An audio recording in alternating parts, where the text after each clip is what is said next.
Why is it so difficult to beat Ian Nepomniachtchi? This game is a good example of it. Nepo has prepared very heavily for the World Championship match against Magnus Carlsen, and although he lost it at the end of 2021, all of that preparation is helping him in his chess career right now.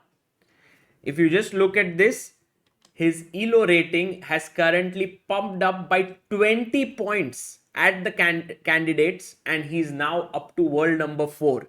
And who knows, by the end of this tournament, he might even go up further. And these are the standings of the tournament after round 7. We are halfway through the tournament and he's leading with 5.5 out of 7. That is +4. He's won 4 games and 3 draws. The only person who is kind of in the lead, in the fray with him, is Fabiano Caruana, who is half a point behind him. So coming back to our subject of why it is so difficult to beat Nepo, here's the game against Richard Rapport, and it has to do a lot with opening preparation. Now, Richard is of course a very ambitious player, and seeing that Nepo was leading in the tournament, he wanted to beat him. So he opened the game with 1 e4 and Nepo went e5. Knight f3, knight f6. Now, whenever Ian plays the Petroff, you need these sort of alarm bells to go off in your head, because even at the World Championship, I remember there was this one game against Magnus where the entire game, right until the very end, was his prep, which is simply insane. Knight takes e5, d6, knight goes back, knight takes e4, d4, d5, bishop d3, bishop d6, castles, castles, c4, and now c6. So this is a very solid line in the Petroff, and white's main moves here are knight to c3. Also played often is rook e1, and another move which is played quite a bit is c takes d5, even queen c2. So there are kind of 4 main moves here, and Richard decided to surprise Nepo with queen b3. Now, why is this a surprise? Is because if this position has been reached 6,500 times in the database, then queen b3 has only been played for 29 games. One would imagine that, okay, Ian might not be very well prepared here and that he would have to think over the board. But Ian instantly blitzed out his move, bishop g4. He took 1 minute 16 seconds only. If there was another game at top level, d takes c4, this happened between Dominguez versus Mamedyarov, and after bishop c4, b5, bishop d3, knight f6, white had a small edge in this game. Bishop g4 was played, and now let's imagine that you go and chop off this pawn.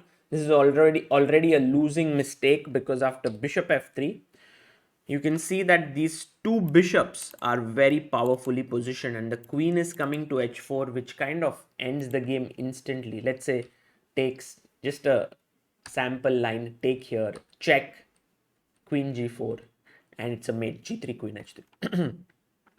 So knight bd2 is possible after bishop g4. You just bring out your knight, and this was seen in the game between Nigel Short and Hari Krishna after takes.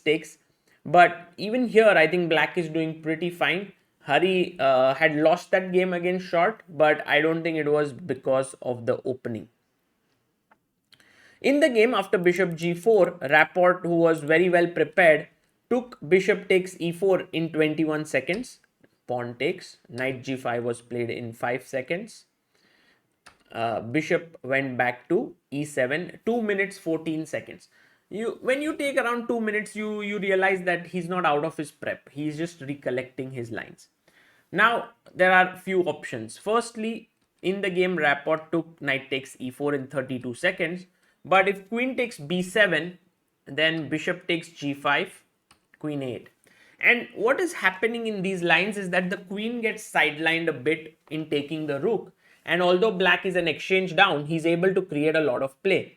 One possible line and a very interesting line is bishop f3. Because if you were to take over here, Then after bishop c1, I'm attacking b2. And if you take here, then already queen g5 and I take your rook. So bishop f3 is an interesting move. And then after knight d2, you take, go queen d7, threatening queen g4. And the biggest advantage of queen d7, as we will see in the game as well, firstly, there's a mate on g4, g2. So king h1 and knight a6, and I'm able to win the queen. Now, such positions, how to assess them? Black is slightly better because there are weaknesses in white's camp. The queen is doing well against the two rooks. But anyway, he took on e4 here, and queen takes d4, now hitting the knight. So one way to continue is nbc3, when after queen b6, Nepo is like, okay, I have equalized the game. There's no problems for me. But he played queen takes b7, and now Ian took on e4. He's a piece up, but now he's an exchange down, plus a pawn down. And now black to play. What would you play here? The only move to keep balance in the position, and which is very important to find, is bishop h3. Well done if you found it. Excellent move. Threatening a mate. So you take, check, check, king g1. And now, by the way, bishop h3 move was played in 39 seconds by Ian. So this is a kind of a move which you just remember, even if you have prepared some time ago. Queen g6, king h1, and now this king g1 move took 20 minutes from Rapport. Check. Nepo was fine with a draw. King h1, check. And now after 28 minutes, he plays f3. Nepo again in 44 seconds just plays this. 7 minutes to play king g2. Again a quick check. King h1 is played and queen goes back. And now here Richard should have drawn the game with king g2. But he decides, I want to fight with knight d2. We'll come back to this move. Is there any way to continue play at this point of the game? There's one move that could have been played, which is bishop to g5. Because you are already a rook up now. You gave up bishop h3 in the position. So here you are a rook down. So here if you look at this, when you take queen d4, now you are exchanging down, but after giving a piece, you are an entire rook down. So you can do this and play bishop g5 so that you are giving back just a piece. Bishop takes g5 is met with king h1, and again I'm in this position, very interesting. Queen d7, threatening to trap the queen with knight a6. You see this concept once again. Rook a d1, queen c7, rook fe1, bishop e7, and the game is complicated. Maybe you have to sack another piece in order to save your queen, and now the queen can go out, but black is already doing pretty okay. Bishop g5, I think taking with the bishop is the best. Taking with the queen means that here black is doing well. By the way, I had to ask you this, what should black play here? But that's the only move, queen e5. Threatening bishop d6, also queen takes b2. Let's say queen a7, bishop c5. Also, by the way, here threat can be queen c7. So let's say knight c3, I can go queen c7.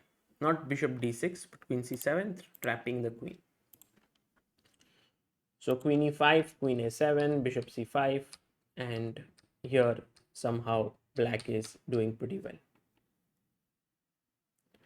But it's around equal, this position. So there was a way to keep the game going here, but I think after bishop g5, black is not risking anything. Rapport went here, knight d2, and now an important move, black to play. What do you do? Well, you are a rook down, so you need to play the most accurate move here or else you lose. Queen d7, trapping the white queen, and after knight a4, knight a6, you had to give the queen up. And we come to a position where it is important to assess what is happening. And I think we are seeing this again and again, how a queen is kind of superior to a rook, to two rooks, when there are ready weaknesses in opponent's camp. Like you can see, this pawn is weak, this pawn is weak. imagine that this pawn was back on g2, this position would have been, of course, clearly better for white. And in fact, now it's just very easy to play as black. You will see how Nepo manages to take this to the logical conclusion. He takes the h3 pawn, rook ad1, h6, maybe even h5 was better, gaining some more space, h6, bishop g3, knight c5, rook e1, and now you could even take knight e4, because the bishop and queen, as we will later see in the game, give black a winning position. Knight e6 was played, a3, h5, queen f5, good move, b4, h4, bishop comes back. If you were to take here, then knight f4 is very strong move. There are threats of queen h5 attacking here and here. So let's say you try to keep this under control, then queen h3 attacking here and here. And that is lost. So bishop b8 was played, knight g5, rook e3, he took here, very good move. Don't take on f3 because rook f1, and white is back in the game. But these are things that Nepo will not miss. Knight e4, pawn takes, queen f2, h3, because if rook e2 then check and h3, black is winning. h3, bishop e7, bishop h2, bishop g5 attacks the rook, queen d2, queen d3 attacking h3, bishop e3, keeping the bishops on the board, very important, because if you take, this is around equal, this position, or maybe just slightly worse for white, but keeping the bishops makes a huge difference. Just for example, take, queen check, and h3, bishop g1, and bishop h4. Now all sorts of threats. First of all, queen f3, then h2 might be in the air, and here Richard Rapport resigned, and Ian Nepomniachtchi managed to win another game. What a beautiful victory. It also shows the power of opening prep. Through this game, you realize that the top level chess is kind of in a quandary. And the more you look at it, in fact, there's another game today that was decisive, which was Rajabov versus Caruana versus Rajabov. And there, Rajabov tried to be quite ambitious with the black pieces and went e4, c5, knight f3, a6. And Fabiano got a risk-free advantage with white. So what I'm coming to is that there are certain openings against one e4, like the Petroff, the Berlin, which the engines are just favoring. You know, they give very little edge for white, and they say that black equalizes in all the lines, and the top level players want to play that. But when you need to win with black and you play such risky openings, it becomes increasingly difficult to actually win those games. Yes, there is a surprise value involved, but when you play classical chess, at that point, that this time control of the candidates makes it very difficult. So on one hand, you don't want to risk too much as black. On the other hand, if your opponent is playing these solid openings as black, you don't know what to do as white. Yes, top level chess is not easy, guys, but for now, Nepo is just killing it at the candidates, and who knows, he might well be on his way to another world championship match against Magnus Carlsen. For now, this is Sagar Shah signing off. Bye bye.